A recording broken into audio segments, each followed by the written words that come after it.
Hey, akkam jirtu hordoftoota Hegeree online. Today we will see the dissolution of the communist bloc and the aftermath. In the early 1980s,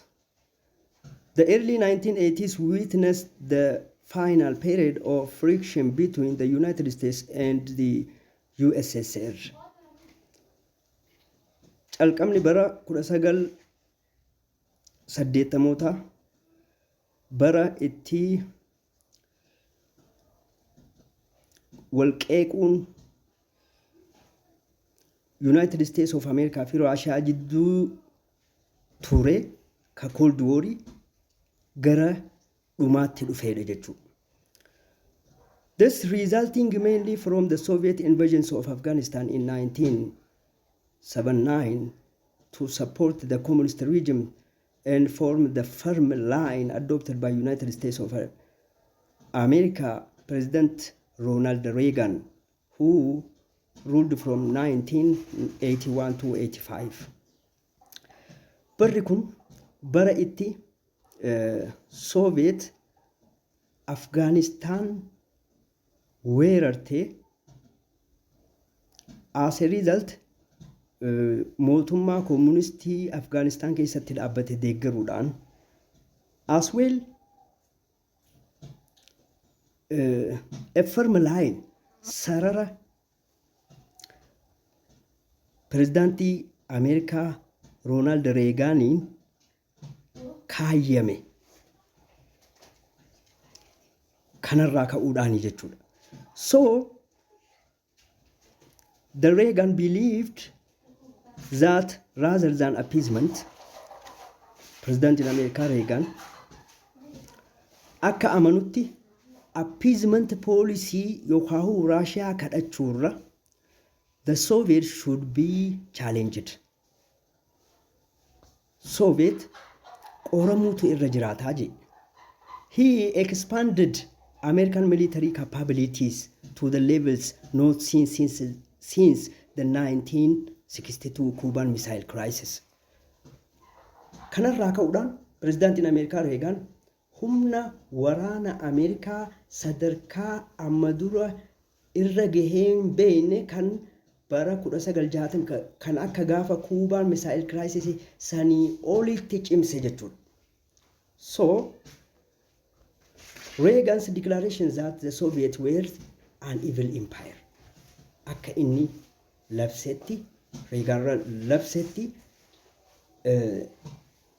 Soviet empire badaadha, empire budaadha, evil hamaadha. Kanafu started Western world policies of an enhanced and updated military build-up. Kanaf maal eegale poolisii biyyoota dhihaa addunyaa dhihaa akka jajjabaattuu fi of haaromsutu keessaa'u military build humna waraanaan akka ijaaranii fi and a three to develop a strategic defense initiative. Kanaf sirni waraanaa istirateejiin waraanaa yookaan initiatiivii waraanaa Star War jedhamuun beekamu akka uumamuu fi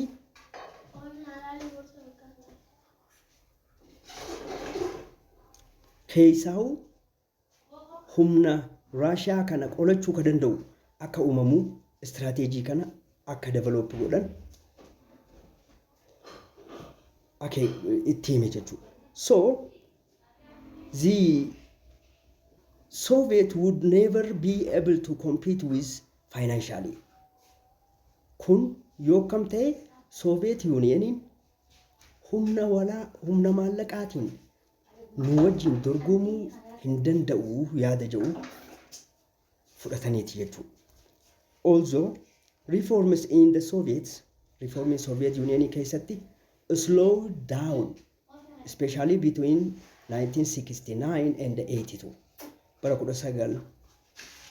69 hanga 82tti riifoormiin Soviet Union keessatti godhamaa ture xiqqaachaa dhufe. So a generational shift gave the new momentum for the reform which the coming to power of Mikhail Gorbachev in 1985. haa ta'uti eega jijjiiramni genereeshinii paawarii keessaa dhaloota Russia keessatti dhaloonni aangoo qabate ni jijjiirame jechuudha. This gave the new momentum for a reforms. Kun reformii kanaaf ni bayyanachiise. Reformii kana akkaataalistii ta'eef jechuudha. And with the coming eega keessaa Mikhail Gorbachev gara aangootti bara 1985 dhufee booda jechuudha. The other is Chernobyl accident in 1986. Chernobyl accident. Chernobyl was city in Ukraine. Magaalaa Ukraine keessatti argamtuudha. Accidentiin bara 1986 ta'e kun maali? Added the impetus for reforms. Kufaatii guddaa galmeessan. Because Chernobyl accident of 1986 was a nuclear power plant disaster at Chernobyl. Nuclear plantiin qabee keessa taa'u keessaa bahe tasatti faca'e. Nucleariin akkuma radioactive keessaa qaba. Kanaaf magaalatti keessa faca'e. Qabee keessaa faca'uudhaan even namoota hojjettoota achi keessa jiruun cinaa tokko ajjeese. In the Ukraine Republic of USSR. Ukraine gaafa san Republica USSR jechuudha. So haala kanaan the accident produced a spiral radioactive debris that drifted over parts of the Western Russia, USSR, Eastern Europe and Scandinavian countries. Wanti san radioactiviin balansan radioactiviin akka faca'ee keessaa biyyootan Russia dhihaa, Eastern Europe, Awurooppaa bahaatii fi Scandinavian country keessa akka faca'u ta'eef ni faca'e jechuudha. Wanti san blastii san ni dhoowwee keessaa bahee jechuudha. Amma kanaaf kana maaliif qoratan keessaa Russian dadhabina Russiaati jedhaniiti. Nucleariin kun balaafamaadha ni beektanii. So it was the worst nuclear power accident in the history. Seenaa keessatti balaa humna nuclearaa isa hamaa ta'ee galmaa'ee jira jechuudha. Large areas of Ukrainian daangaan Ukraine bal'aan Belarusian and Russian republics of USSR was contaminated. Biyyoonni maqaan isaanii amma himne kun radioactive kanaan kan faalamanidha jechuudha. Resulting in the evacuation and the resettlement of around 200,000 people. Kun ummanni 200,000 ta'u magaalaa isaan keessa jiraatan irraa biyya irraa buqqa'anii kan haareetti qubsiifaman jechuudha bakka biraa iddoo balaan kun itti hin jirretti. So wanti kun bishaan keessa facaa qilleensa keessa facaa fi miidhaa namaa guddaarraan ga'a jechuudha. So the accident raised concern about the safety of the Soviet nuclear power industry. Kun accidentiin kun balaan ga'e kun inumaa dhimma of eeggannoo keessaa Soviet Union power industry isaanii eeggachuu hin dandeenye, qabuu hin dandeenye, dadhabina isaanii calaqqisiise jechuudha. While forcing the Soviet government to become less secretive. Inumayyuu iccitii isaanii kun qabachuu hin dandeenye, iccitii kana akka isaan iccitii kana eeggachuu hin dandeenye qaamni hundi isaan komatuuf taasise jechuudha wanti kun.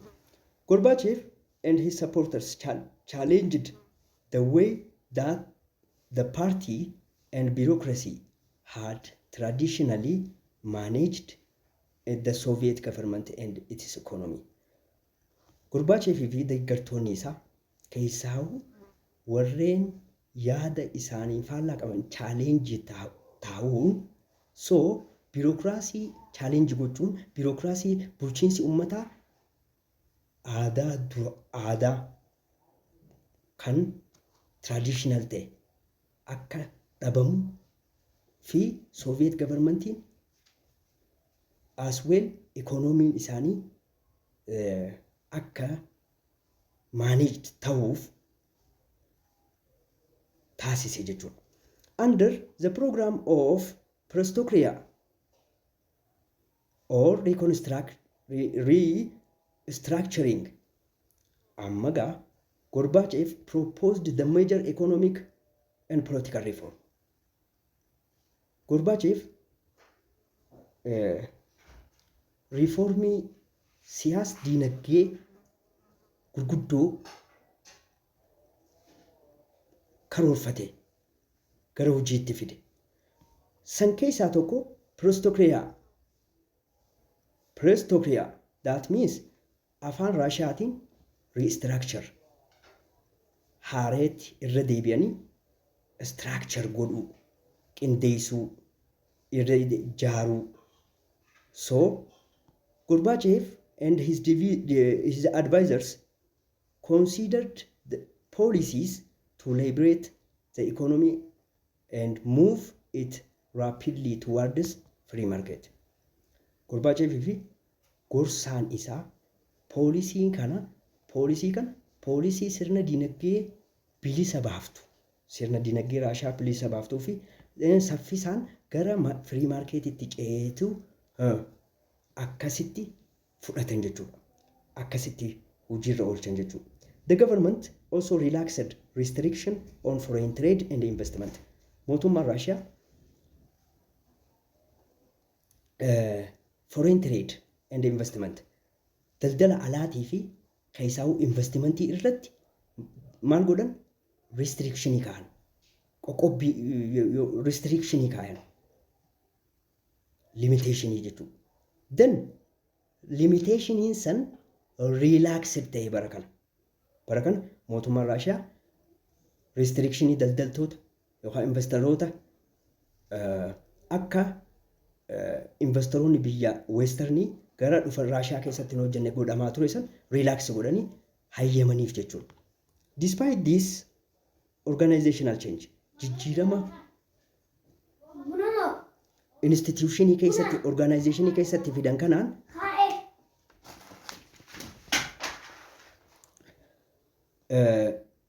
the Soviet economy dinagdeen Russia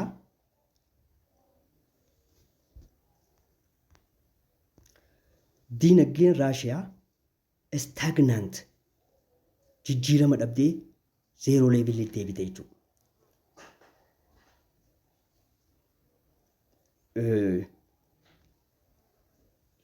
Dinagdeen jijjiiramuu dhabuun even decline inumayyuu kufaatiin dinagdee as well as shortage of food hanqinni nyaataa consumer goods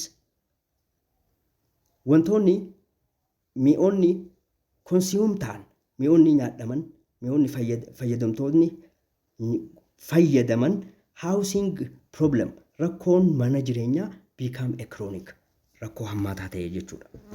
In addition, Gorbachev soon launched ambitious political social reform. Gorbachev dabalataan sirna riifoormii hawaasummaa fi siyaasaa bareedaa ta'e eegale jechuudha. Fudhatama qabu eegale. The most dramatic change jijjiirama waaraa kana keessaa was adopting glasnost. Glasnost afaan Raashiyaatiin openness. That means iftoomina yaada jedhu kana about public affairs dhimmi ummata openness ta'uu qabaa.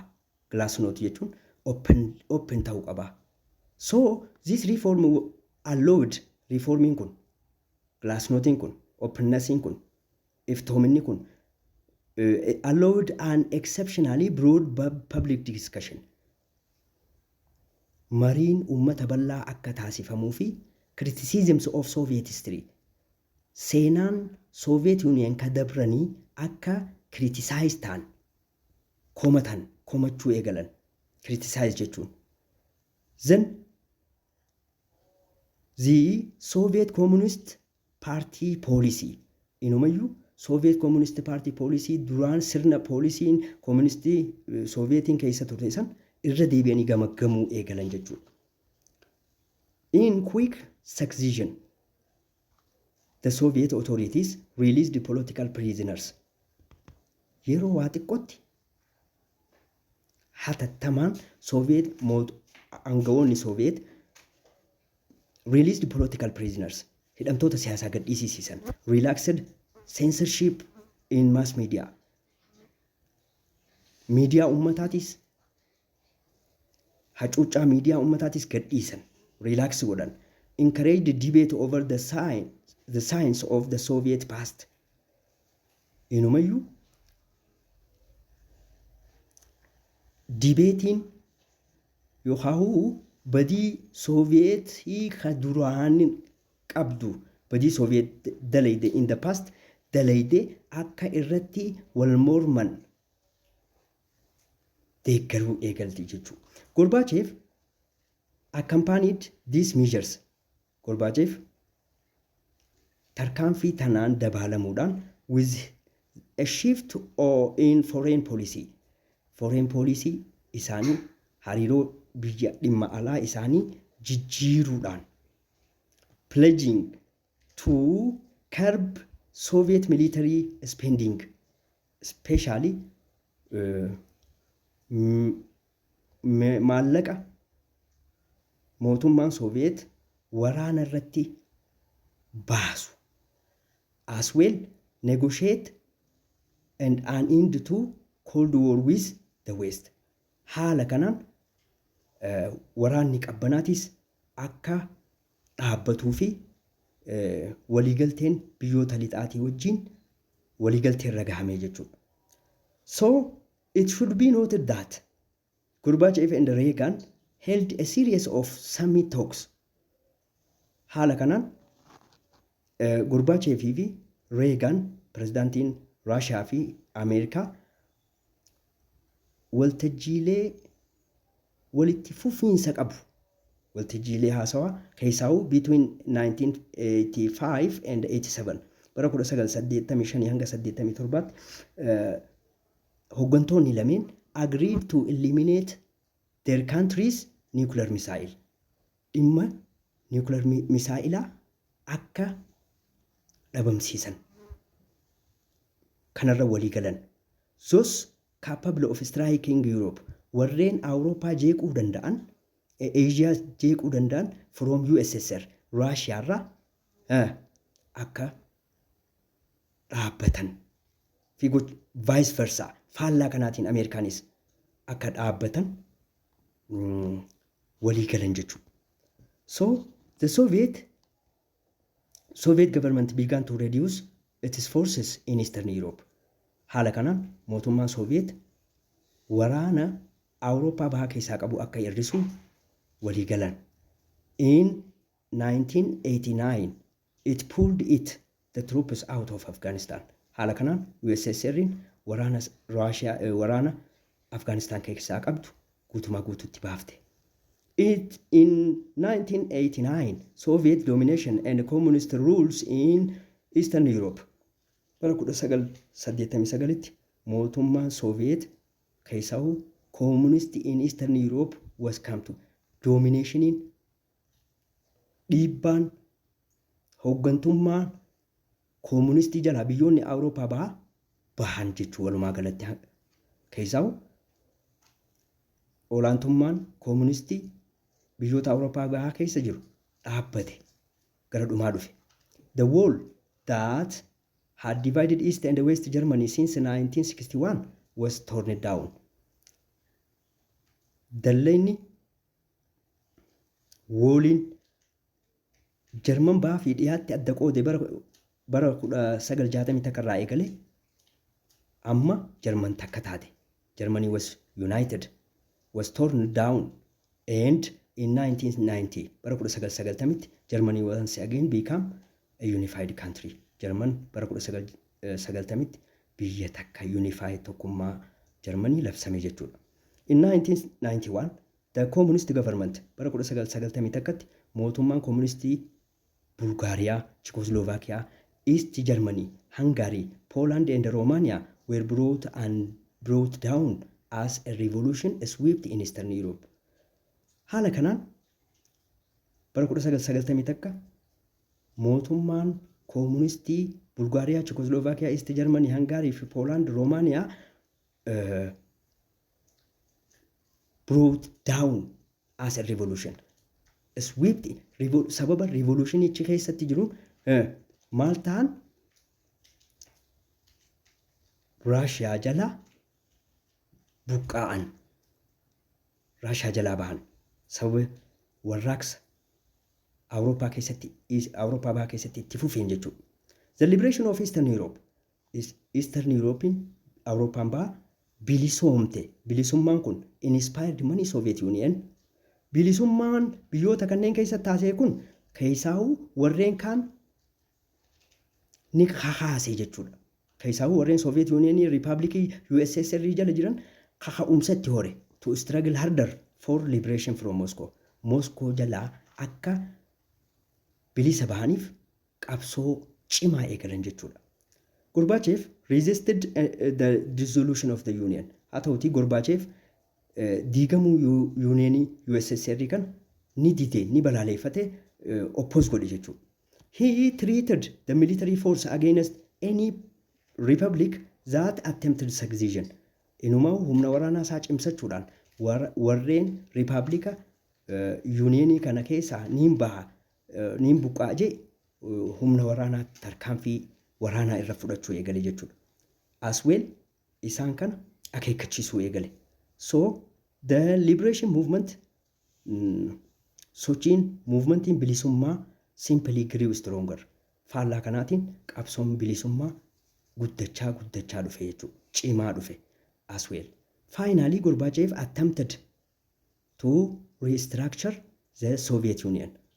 Akka dhumarratti Gorbachev yaaliin inni deebisee jaaruuf Soviet Union deebisee jaaruuf godhe into a less centralized state. Aangoon mootummaa jiddugalaa akka xiqqaatu by offering the republics autonomy within the union. Unionii keessatti ripablikoonni USSR keessa jiran bilisummaadhaan akka of bulchan taasise. The Soviet republics accelerated their process of independence. Haa ta'uuti ripablikoonni Soviet Union sochii bilisummaa isaanii adeemsa bilisummaa isaanii saffisaa dhufan jechuudha. Declaring their sovereignty one by one. Bilisummaa isaanii tokko tokkoon labsachuu eegalan. On September 6, 1991. September 6 bara 1991tti Soviet government recognized the independence of the three Baltic states. Biyyoota Baltic sadii bilisummaa isaanii lahoggaa labsatan USA Soviet governmentiin beekamtii kenneef jechuudha. Then on December 1, 1991, Ukraine reaffirmed its independence. Ukraine bara 1991tti bilisummaa isii mirkaneeffatte. After the popular referendum, referendumiin ummataa filannoodhaan gaggeessuudhaan, referendumii gaggeessuudhaan, which 90% of voters opted for independence. Ummanni biyyattii percentiin 90 independencummaa kana filachuudhaan Ukraine bilisummaa isii mirkaneeffatte jechuudha. Russia USSR jala. On December 8, 1991. December 8, 1991, the leaders of the Russia, Ukrainian and Belarusian hooggantoonni Russia, Ukraine fi Belarus, Republika Belarus meet and signed Belavizha Accord. Belavizha Accord tana waliif mallatteessan. Biyyoonni kunneen hooggantoonni biyyoota kanneenii declaring the Soviet Union dissolved. Soviet Union kan diigame maaliini Belavizha Accord tanaani jechuudha. So haala kanaan replaced by the Commonwealth for the independence state.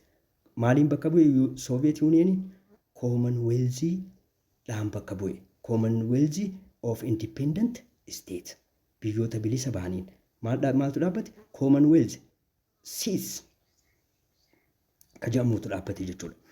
As a result, let us see the consequence of the collapse of communist bloc. Bu'aa maal fide? Consequencein diigamiinsa communist blockii maal fide? The fall of communism and the collapse of Soviet Union. Communism kufuun as well as Soviet Union diigamuun kana meant the end of Cold War. Cold War in dhumate jechuudha. Hence, the world began to see different domestic politics. Biyyoonni bilisa ba'an kun hedduun kun maal sirna siyaasaa keessoo isaanii ka garaagaraatiin dhufan economy as economic policy sirna dinagdee mataa isaaniitiin dhufan as well as international relation hariiroo biyyoota alaatii wajjin qaban hariiroo idil addunyaa isaanii adda addaatiin mul'achuu jalqaban jechuudha. The problems in the new political and economic situation. Rakkoon in new sirna siyaasaa fi dinagdee haarayaa kun are enormous. Rakkoo hamaa ta'a, rakkoo gadi fagoo qabatee dhufe jechuudha. Keessaa'u rakkoon kana keessaa unemployment. Rakkoon hojii dhabdummaa was the widespread throughout the former Soviet Union and Eastern Europe. Warreen Soviet Union keessa duraan turanii fi biyyoota Awurooppaa bahaa keessatti rakkoon hojii dhabdummaa hammaachaa dhufe. As a result, sababa kanaaf hundreds of thousands dhibbootaan kan lakkaa'aman uummanni began migrating from Eastern to Western Europe. Awurooppaa bahaatirraa gara Awurooppaa dhihaatitti baqachuu eegalan jechuudha. To look for work, hojii barbaada. Economic problem in some East European countries. Rakkoon diinagdee biyyoota gartokkee Awurooppaa bahaa keessatti uumame kun helped the former communist to regain its power. Communistiin duraan jiru akka aangoonsaa deebitu, powerin isaa cimtu taasise. For example, in Poland keessatti former communistiin duraanii ka aangoo irra hin jirre gained in elections of 1993. Filannoodhaan haaree deebi'anii filatamuu eegalan jechuudha. Warri duraanii san filatamuu eegalan. So, the collapse of communism also caused very serious political challenge. Rakkoo siyaasaa hama fide kufaatiin communismii kana kaase. Particularly in different parts of Eastern Europe. Keessaa'u biyyoota Awurooppaa bahaa kana keessatti biyyoota Awurooppaa bahaa garaagaraa keessatti rakkoo guddaatu dhufe. Economic strain. Diinagdeen balaarra bu'e. Reinforced diinagdeen balaarra bu'uun kun reinforced ethnic and religious conflict. Rakkoo gosummaa, shanyummaa fi rakkoo amantii wal loluu konfliktii kana fiddee jechuudha. Kana resulted in this. So, a civil war led to the disintegration of Yugoslavia. Yugoslaviaanis waraana walii wajjiitiin diigamte. Yugoslavia. The potential for ethnic violence. Humni inumaa gosummaadhaan jeequmsi gootummaa threatened the former Soviet Union. Inumayyuu Soviet Unionii duraan jiru san challenge sodaa guddaarra buuse, balaarra buuse. The Czech and Slovak, biyyi Czechii fi Slovak was unable to establish a stable and unified state. Mootummaan tokkummaa waanii fi tasgabbii qabu uumamuu akka hin dandeenye godhe. Hence, divided Czechoslovakia into two separate nations. Czechoslovakiaan biyya lamatti akka addaan qoodamtu taasifame. Especially in 1993. So, in his book, Clash of Civilization, kitaaba isaa clash of civilization jedhuun Saamu'eel Hantington namichi Saamu'eel Hantington jedhamu argued